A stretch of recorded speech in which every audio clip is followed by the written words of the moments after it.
बिस्मिल्लाहिर्रहमानिर्रहीम। हम कंटिन्यू कर रहे हैं chapter number 5 of performance management named as measuring results and behaviours. जो पहला लेक्चर था उसमें हमने बात की थी हाउ टू मेजर रिजल्ट्स और उसके डिफरेंट एस्पेक्ट्स को हमने देखा था। अभी के लेक्चर में हम बात करते हैं measuring behaviours. As an overview अगर हम लेते हैं तो हमारे पास बुनियादी तौर पे दो अप्रोचेज हैं जिसको हम यूज कर रहे हैं। We can measure performance by using result approach and we can measure performance using behavioural approach. So behavioural approach basically है क्या, हम पहले से डिफाइन कर चुके हैं कि results are basically outcome of an employee's job done और behaviours are actually how a job is done. और इसके डिफरेंट सर्कमस्टांसेस को भी हमने चैप्टर नंबर 4 में डिस्कस किया था कि कौन सी कंडीशन जो हैं वो किस मेजरिंग अप्रोच को मोर सूट करती हुई नजर आती हैं, जिसकी बेस के ऊपर हम ये डिसीजन ले सकते हैं कि which approach is appropriate at measuring behaviour.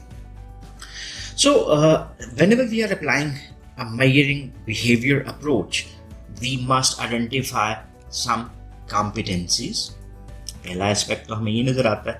दूसरा है कि हम कॉम्पिटेंसीज को मेजर नहीं कर सकते, और जब कॉम्पिटेंसीज को मेजर नहीं कर सकते तो उसके लिए हमें सर्टन हेल्प चाहिए, और वो किससे मिलती है? इंडिकेटर से। तो we have to identify indicators of certain competencies और फिर हम चूज करते हैं मेजरमेंट सिस्टम को। सो हमारा अभी वाला ये वाला lecture will be more concern about identification of competencies and identification of the indicators. And in the next lecture, we will be talking about the different measurement systems which can be applied for measurement of behaviors. How do we identify competencies? इसको देखते हैं। Competencies को अगर हम define करें तो competencies are measurable clusters of knowledge, skills and abilities. Competencies को किस तरह define करते हैं? These are the measurable clusters of knowledge, skills, abilities. ये तीन लफ्ज़ है, इसको अंडरस्टैंड करना जरूरी है। नॉलेज बेसिकली क्या कंसिडर किया जाता है? Knowledge is information, so something that we do not know and when we come to know of it, it's an information for us and it enhances our knowledge. Skill क्या है? Basic application of that information, यानी application of knowledge जो है वो क्या कहलाती है? Skill कहलाती है। और एबिलिटी जो है और एबिलिटीज, दैट इज कैपेसिटी। इसकी कैपेसिटी, कैपेसिटी ऑफ इंडिविजुअल, कि वो कोई काम कितना अच्छे तरीके से कर सकता है। अब पहले वाले लफ्ज की तरफ आते हैं, मेजरेबल, यानी हम किसको मेजर कर सकें? नॉलेज को, स्किल्स को और एबिलिटीज को। और then second word is cluster. Cluster हम किसको कहते हैं? जहां पे हमारे पास कलेक्शन होती है, कलेक्शन ऑफ थिंग्स। सो हम कहते हैं कि जो कॉम्पिटेंसीज हैं वो कलेक्शन है किसकी? नॉलेज, स्किल्स और एबिलिटीज की। जस्ट एक एग्जांपल, एक कॉम्पिटेंसी का हम जिक्र कर लेते हैं। जैसे हम बात करते हैं communication. So communication is a competence.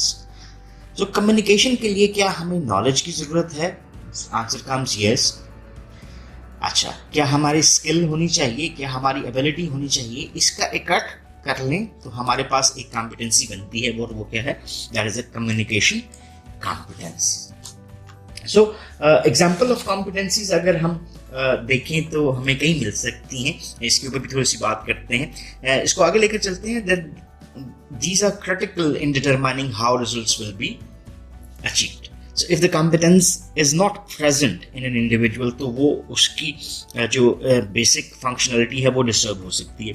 So they are considered as critical element जो कि डिटरमाइन करता है कि रिजल्ट्स किस तरह से अप्रोच किए जा रहे हैं या नहीं। So before moving to the types of competencies, हम कुछ एक दो एग्जांपल्स ले लेते हैं। जैसे हमारे पास अगर एग्जांपल्स की बात करते हैं तो जैसे customer service, customer service is one example of competence. Then आगे एक और एग्जाम्पल की बात करते हैं। जैसे हमने कम्युनिकेशन को लिया, उसकी एग्जाम्पल भी हमने देख ली, communication. Then critical thinking, that is also an example of a competence. So critical thinking हो गई, क्रिएटिव थिंकिंग, जैसे डिफरेंट जो प्रोफेशंस हैं उसके लिए डिफरेंट टाइप्स ऑफ कॉम्पिटेंसीज जो हैं आपको रिक्वायर्ड हो सकती हैं, etcetera. So these are some examples. So ये एग्जाम्पल्स भी हमें सपोर्ट करती हैं अपनी नेक्स्ट स्लाइड के लिए कि there are different types of competencies जो कि एक इंडिविजुअल एक्सपीरियंस करता है. इन डिफरेंट टाइप्स को हम दो कैटेगरीज में बनाते हैं. पहली कैटेगरी जो है इसको हम कहते हैं डिफरेंशिएटिंग कॉम्पिटेंसी, और दूसरी को हम क्या कहते हैं, that are threshold competencies. What are differentiating competencies? Just take example, जैसे लफ्ज़ से ज़ाहिर है डिफरेंशिएट करना क्या हो गया, हमारा एक चीज़ को दूसरे से फ़र्क करना. So distinguishing between superior and average performance. So differentiating competencies वो competencies हैं which if possessed by an individual, तो हम उसको और उसके दूसरे परफॉर्मर को आपस में डिफरेंशिएट कर सकते हैं. ठीक है, यानी ये जो परफॉर्मर्स हैं, जैसे अगर मैं परफॉर्मर को कहता हूँ एक एवरेज परफॉर्मर है, एक टॉप परफॉर्मर है और एक पुअर परफॉर्मर है. सो ये बुनियादी तौर पे जो ये डिफरेंस क्रिएट हो रहा है ये किसकी बेस के ऊपर है, ये competencies if possessed by an individual that will differentiate him from all other different types of जो परफॉर्मर्स. और फिर थ्रेशोल्ड कॉम्पिटेंसीज वो हैं which are needed to perform to minimum standard. यानी फ़र्ज़ करें अगर मैं कोई भी एक वर्कर हूँ तो वो तमाम चीज़ें जो मुझे उस वर्कर के लिए रिक्वायर्ड हैं, मींस जिनके बगैर मैं वो बेसिक काम नहीं कर सकता, वो तमाम कॉम्पिटेंसीज क्या कहलाती हैं, थ्रेशोल्ड कॉम्पिटेंसीज कहलाती हैं. सो डिफरेंशिएटिंग कॉम्पिटेंसीज को हमने देख लिया, थ्रेशोल्ड कॉम्पिटेंसीज को देख लिया और इसके फंक्शन को भी देख लिया. एक छोटी सी एग्जांपल क्रिएट करते हैं. चलें जी, फॉर इंस्टेंस अगर हम बात करते हैं एक प्रोजेक्ट मैनेजर की, आईटी प्रोजेक्ट मैनेजर. अब आईटी प्रोजेक्ट मैनेजर अगर एक इंडिविजुअल को मैंने हायर करना है, ठीक है, तो मुझे उसमें क्या चीज़ें देखनी है, डिफरेंशिएटिंग कॉम्पिटेंसीज भी हो सकती हैं और थ्रेशोल्ड कॉम्पिटेंसीज भी हो सकती हैं. अब इसको डिफरेंशिएट करते हैं कि ये दोनों कॉम्पिटेंसीज किस तरह से. फॉर इंस्टेंस अगर हम इस प्रोजेक्ट मैनेजर के लिए कहते हैं जी प्रोसेस मैनेजमेंट, ये एक कॉम्पिटेंसी का हम जिक्र कर लेते हैं. What is this process management, इसको भी डिफाइन करना जरूरी है कि एक इंडिविजुअल की एबिलिटी कि वो जो डिफरेंट प्रोसेसेस आते हैं प्रोजेक्ट में उनको कितने अच्छे तरीके से मैनेज करता है. अब इसी पोजीशन के लिए एक थ्रेशोल्ड कॉम्पिटेंसी का भी जिक्र करते हैं जिसको हम कह देते हैं चेंज मैनेजमेंट. हम सब ये समझते हैं कि प्रोजेक्ट क्या है, project is a temporary Endeavour which is a definite start और डेफिनेट एंड. और प्रोजेक्ट जो है वो टेम्पररी नेचर के होते हैं, यानी उनका एक डेफिनेट स्टार्ट होता है और डेफिनेट एंड होता है. एक प्रोजेक्ट खत्म हुआ तो नया प्रोजेक्ट बिल्कुल एक नई चीज़ है, यूनिकनेस रख रहा होता है. सो उसी कॉन्टेक्स्ट में प्रोजेक्ट अपनी लाइफ साइकिल की फेजेस से गुजरता है. ये देखिए जी, जैसे ये प्रोजेक्ट का एक लाइफ साइकिल आ गया. सो उसकी ये डिफरेंट फेजेस जो हैं उसमें हमें एक ही चीज़ कॉमन नज़र आती है और वो क्या है, that is the change. So change management में स्किल्ड होना is the basic requirement for a project manager to be a project manager. वो क्या होगी, थ्रेशोल्ड कॉम्पिटेंसी. अब अगली बात आ गई प्रोसेस मैनेजमेंट, कि वो कितना अच्छा प्रोसेस को रन कर रहा है. So that is a differentiating competency. If one has this differentiating competency he will be far better project manager then the other one. So इस कॉन्टेक्स्ट में इंफॉर्मेशन टेक्नोलॉजी प्रोजेक्ट मैनेजमेंट में अगर एक individual effective होना चाहता है sorry, तो उसको प्रोसेस मैनेजमेंट कॉम्पिटेंसी को पॉजेस करना पड़ेगा और चेंज मैनेजमेंट कॉम्पिटेंसी उसकी बेसिक रिक्वायरमेंट के तौर पे वहाँ पर मौजूद है. सो ये तो हो गया जी टाइप्स ऑफ कॉम्पिटेंसीज, उसकी एग्जांपल भी ले दी. अभी हम बात करते हैं कि कॉम्पिटेंसीज को मेजर करना पॉसिबल नहीं होता, चलेंगे भी इसको साथ साथ डिस्कस करते जाते हैं. So at times it is difficult for us to identify और measure the type of competencies. तो कॉम्पिटेंसीज की मेजरमेंट के लिए हम बुनियादी तौर पे क्या लेते हैं, उस कॉम्पिटेंसी के इंडिकेटर्स को देखते हैं. इसकी एग्जांपल क्रिएट करते हैं. हम कम्युनिकेशन वाली जो एग्जांपल ली थी, if I show vocabulary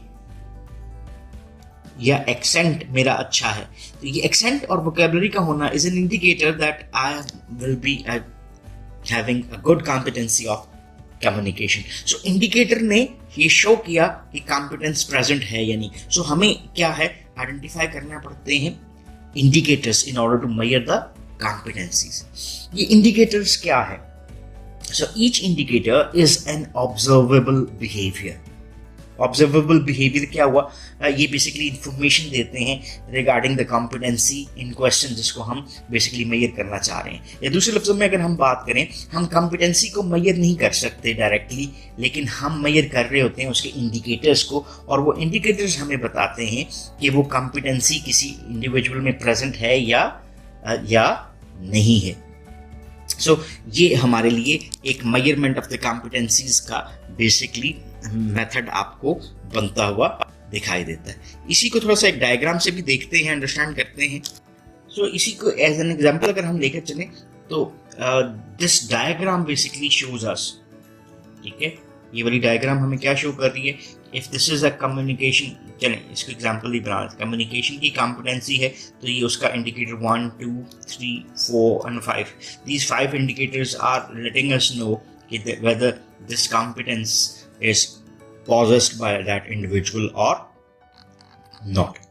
So basically हम कॉम्पिटेंसीज को इंडिकेटर से मेजर कर रहे हैं, और हमने कहा कि जो हमारे पास इंडिकेटर्स हैं वो ऑब्जर्वेबल बिहेवियर्स होते हैं, और इसको हम यूज़ करते हैं measure the extent to which competencies are present और नॉट. देन हमारे पास नेसेसरी कंपोनेंट्स क्या होने चाहिए कि हम कॉम्पिटेंसीज को क्वालिफाई करवा सकें, या हम जो डिफरेंट उसके इंडिकेटर्स हैं उनको क्वालिफाई करवा लें. सो पहली चीज़ तो ये है कि कॉम्पिटेंसीज को हमें किस तरह से डिफाइन करना है in terms of behavioural definitions.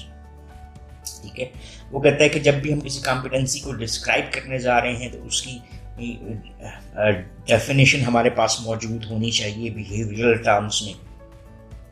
दूसरी चीज़ वो कहता है कि description of specific behaviours when competency is demonstrated और व्हेन कॉम्पिटेंसी नॉट डेमोन्स्ट्रेटेड. सो ये एक डिस्क्रिमिनेशन जो है आपको नज़र आनी चाहिए कि वो स्पेसिफिक बिहेवियर्स क्या होंगे जिसको हम एक्सप्लेन करें कि किस बिहेवियर की सूरत में हमें पता लगेगा कि ये कॉम्पिटेंसीज जो सी हैं वो डेमोन्स्ट्रेट की गई हैं, और किन बिहेवियर्स की सूरत में हमें ये नज़र आएगा कि ये कॉम्पिटेंसीज उसकी यूटिलाइजेशन वहाँ पर नहीं है.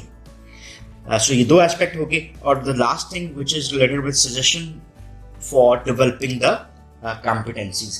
तो डिस्क्राइब जब हम करने जा रहे हैं कॉम्पिटेंसीज को तो उसके कंपोनेंट्स में ये चीज़ हमें प्रेजेंट मिलनी चाहिए कि सजेशंस भी मौजूद हों. If the competency if found present तो that's good, if not found present तो हम उसको कैसे डेवलप कर सकते हैं इंडिविजुअल के हवाले से. So there are certain examples. जैसे एक एग्जांपल को थोड़ा सा अंडरस्टैंड करने के लिए यूज करते हैं. जैसे ये हमारे पास एक एग्जांपल यहाँ पर मौजूद है. 5 indicators whose presence would indicate the existence of the consideration competency are as the follows. जैसे किसी भी लीडरशिप में एक कंसिडरेशन की कॉम्पिटेंसी को अगर हम मेजर करना चाह रहे हैं तो उसको किस अंदाज में देखते हैं. मैं एक दफ़ा रिपीट करता हूँ आपके लिए कि उसकी डेफिनेशन मौजूद होनी चाहिए, description of the specific behaviours कब वो डेमोन्स्ट्रेट की गई है कब नहीं की गई, वो बिहेवियर्स की डिस्क्रिप्शन होनी चाहिए, और सजेशंस फॉर डेवलपमेंट भी मौजूद होनी चाहिए. अब इस एग्जाम्पल में देखते हैं कि जो एक इंडिविजुअल में है उसमें कंसिडरेशन कॉम्पिटेंसी को हम असेस कर रहे हैं.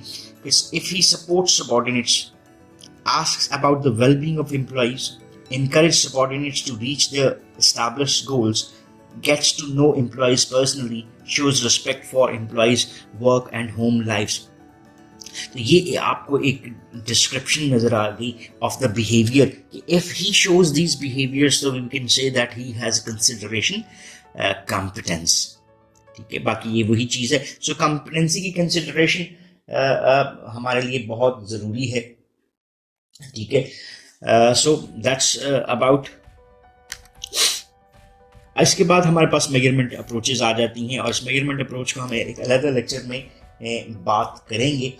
इसको यहाँ पे कंक्लूड करते हैं कि जब कॉम्पिटेंसी कंसिडरेशंस की हम बात करते हैं 4 एसेंशियल एलिमेंट्स हमारे पास ज़रूरी हैं कि हमारे पास उसकी डेफिनेशन मौजूद होनी चाहिए, उसकी हमारे पास डेमोन्स्ट्रेशन बिहेवियर्स क्लियर होने चाहिए, वो नॉट डेमोन्स्ट्रेटेड बिहेवियर्स क्लियर होने चाहिए और उसकी सजेशंस मौजूद होनी चाहिए. So that's all about this lecture. इस लेक्चर में बेसिकली हमने एक्सप्लेन करने की कोशिश की है कि मेजरिंग बिहेवियर्स क्या होता है, और measuring behaviours is related with identifying of competencies and indicators. Identification of the competencies is basically related with defined as measurable clusters of knowledge, skills and abilities. और इसके बाद हमने टाइप्स ऑफ कॉम्पिटेंसीज को देखा जो डिफरेंशिएटिंग और threshold nature की होती हैं.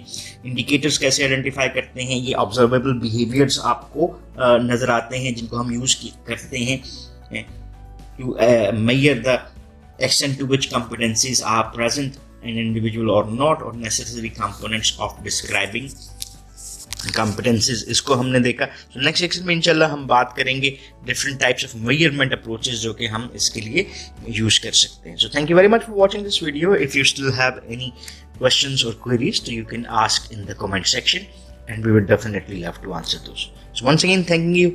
Have a nice time. Allah Hafiz.